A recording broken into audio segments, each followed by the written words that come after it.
శుభాకాంక్షలు. మీకు మీ కుటుంబ సభ్యులకి ఆ భగవంతుడు అష్టైశ్వర్య ఆరోగ్యాలు ప్రసాదించాలని ప్రార్థిస్తున్నాను. అలాగే వేదిక మీద ఉన్నటువంటి అనకాపల్లి జిల్లా ఇన్ఛార్జి శ్రీ కరి చిట్టిబాబు గారు, అదేవిధంగా మన స్టేట్ ఆఫీస్ గారు,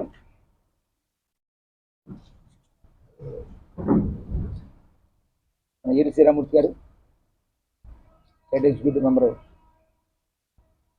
కొనగండ అప్పారావు గారు, అదేవిధంగా మన జిల్లా ప్రధాన కార్యదర్శి కొండబాబు మహేశ్వరు, ఓబీసీ మోర్చా రాష్ట్ర కార్యదర్శి హరి రామకృష్ణ గారు, అలాగే మన అసెంబ్లీ నుంచి వచ్చినటువంటి మండల అధ్యక్షుడు, చాలా రోజుల తర్వాత మన పార్టీ ఆఫీసులో ప్రెస్ మీట్ చెప్పుకోవడం జరిగింది.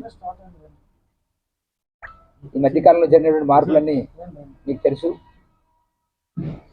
చాలా చకచక పార్టీల పొత్తులు రావడము, ఆ పొత్తులో అనకాపల్లి పార్లమెంట్ నియోజకవర్గం నుంచి భారతీయ జనతా పార్టీ అభ్యర్థిగా సీఎం రమేష్ గారు పోటీ చేయడం, ఇవన్నీ మనకు తెలిసిన విషయాలే.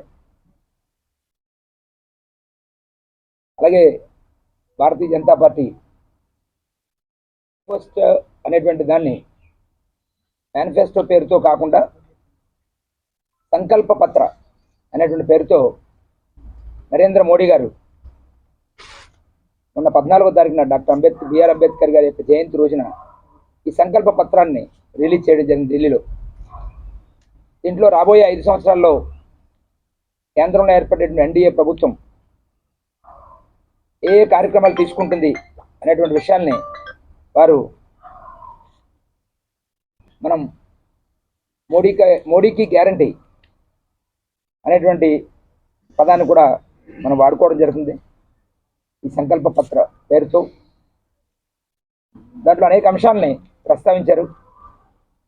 ముఖ్యంగా సమాజంలో 4 వర్గాలకు సంబంధించినటువంటి అంశాలను ప్రధానంగా తీసుకోవడం జరిగింది.